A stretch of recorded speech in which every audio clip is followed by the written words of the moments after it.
Hello po, additional update tayo on Maymay and Trata.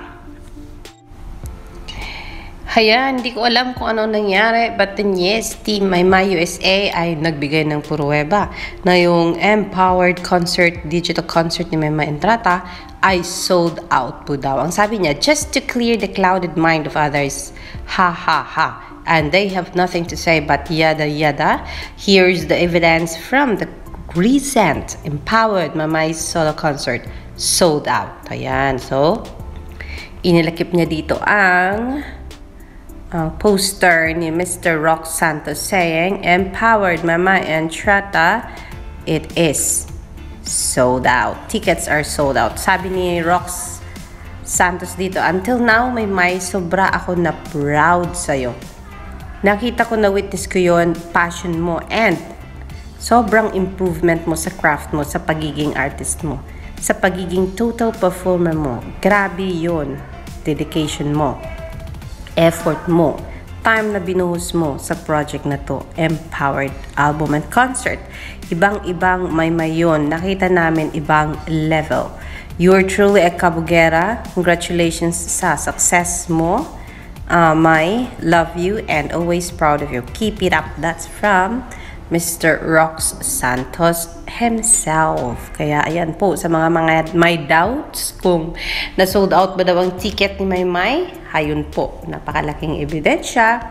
Sold out ang ticket ni Maymay. Successful ang digital concert niya as solo artist. And then, yes, nairaos ito ng maganda, ng masaya ang bawat puso.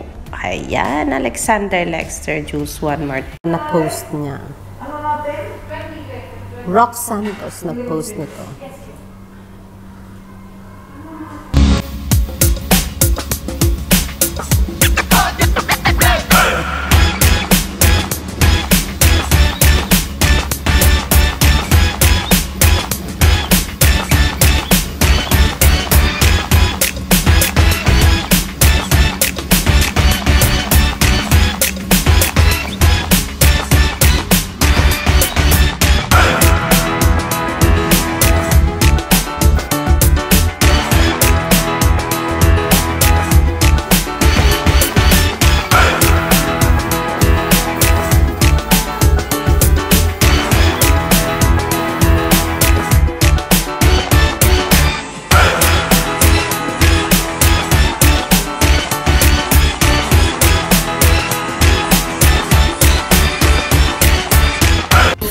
So far, ito lang nakita natin, ito pa lang ang nakita natin ipinost ni Mr. Rox Santos sa kanyang IGs. Yun yung pinaka-latest yan. Kung hindi ako nagkakamali, kung baka hindi ko lang na-scroll yung Instagram. But yes, Mr. Rox Santos, maraming salamat po sa mga opportunities na binigay mo ko Maymay, and sana more and more pa ang darating. And yan lang muna from Mr. Rox Santos. I'll see you in a while.